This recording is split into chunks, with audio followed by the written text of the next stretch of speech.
With the delay of Dying Light 2, and who knows if we're going to have more delays with this game and other titles that are coming out later in 2020 because of the pandemic going on in our world right now, it'll be very unfortunate if a lot of these games end up getting pushed back even further because of development delays and things of that nature. But what I wanted to do, guys, was talk about everything that we know so far about Dying Light 2, because I know there's so many of us who are really excited about this sequel to the very original and exciting Dying Light. And so let's talk about everything that we know so far about the game. Let's talk about it. So Dying Light 2, guys, this was an article that was written by Joe Knoop and Morgan Park of PC Gamer. Dying Light was the little zombie game that could, and Dying Light 2, which we got a new taste of at E3 2019, looks even better. Techland's zombie parkour darling has left a lasting impression in the years since its release. In 2016, it also got the following DLC, which let you roam an expansive countryside while swooshing the undead beneath an armored buggy, and even a Battle Royale-esque spin-off later on. That's why it's so refreshing to see Techland tackling a proper sequel. Announced at E3 2018 with a snazzy trailer, Techland hasn't been shy about sharing some key details on the changes coming to the apocalypse. So at the Microsoft E3 2019 conference, Dying Light 2 originally gave a spring 2020 release window. In January 2020, Techland announced that the sequel has been delayed and did not give an estimate of a new release window. So look, guys, right off the bat, coming off of Dying Light, and Dying Light 2 actually does look better than the first one, even though obviously we haven't been able to play the game and things of that nature, but it looks like they understand what they did right and what they did wrong and what they can do better moving forward, and it looks like they're going to try to kind of merge all of the positives into one game here, and Dying Light 2 really could be something special at this point. Now, it says a lot that the first voice you hear in Dying Light 2's E3 gameplay trailer is that of Chris Avellone. If that name sounds familiar, think Knights of the Old Republic 2, Pillars of Eternity, and Fallout New Vegas, to name just an inch of the amazing projects he's been a part of. Avellone has worked as a lead writer or designer, sometimes both, on a whole host of our favorite RPGs. He's become one of the industry's most coveted storytellers, and he's a key part of Dying Light 2. Lead designer Timon Metella discussed Avallone's involvement with Digital Foundry, saying the writer was involved from the beginning to help the team define a modern Dark Ages. It's a setting that presents a world where the civilization has gone back to the Dark Ages, Metella told Digital Foundry. Right now, everything is brutal, primal, and merciless. Chris Avellone helped us to define that world, define the rules that govern it, and help define the factions that operate in the city. Avellone is joined by at least one member of the Witcher 3 writing team, Carolina Stachura, known for her work on the Bloody Baron questline. Now, those specifics on Dying Light 2's plot haven't been revealed.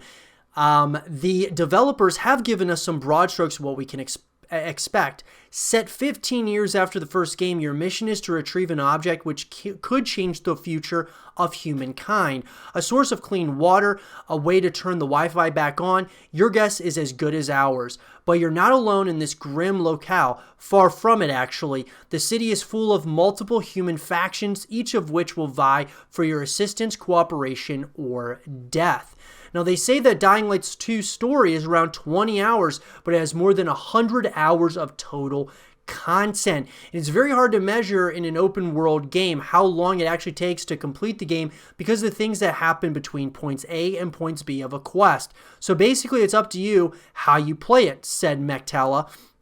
I imagine this metric is also bolstered by Dying Light 2's diverging story choices and the natural replayability that comes from choosing a different path. Now, I'm wondering how open world this game will be. If it's going to be like a semi-open world or a full-blown open world, it'll be really interesting to see as the game gets closer and closer to coming out. I'm sure we're going to hear a lot more about that. Now, Techland says it has doubled the parkour options this time around.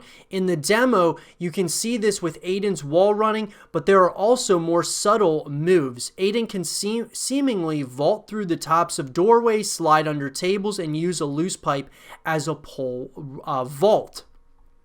And one of Dying Light 2's big changes is how the city around you will be transformed both physically and tonally once you ally with one of several groups. During E3, our own Steven saw a hands-off demo that showed this branching world building at play. A group of NPCs have managed to gain control over a water source, putting an air of uncertainty over the future of the surrounding communities.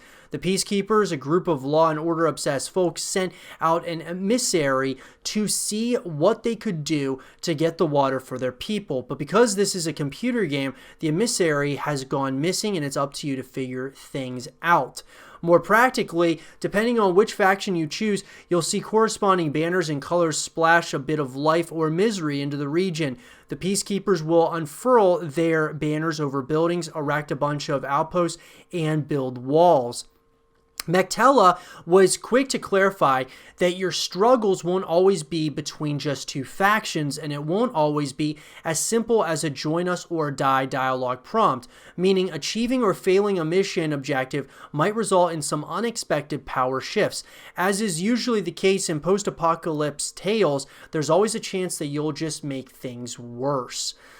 So look, guys, I really think that overall what they're potentially going for here, not only with like story choices, they want this to be a very diverse world, like many ways that you can kind of move around within the world. You can kind of take your time with many different missions, really explore. And so that's why I'm feeling like this is going to be a pretty, this could be a pretty big world that you can actually explore in. And I hope it is, because this is a franchise and a game that I'm really excited for. And I really want to be able to dive in and be able to kind of do as much as possible within this world as far as coming back to this franchise in a way in which you're not only able to play a campaign, but like multiplayer modes as well as co-op modes to continue bringing you back to the franchise. And I think that's exactly what Techland is trying to go for.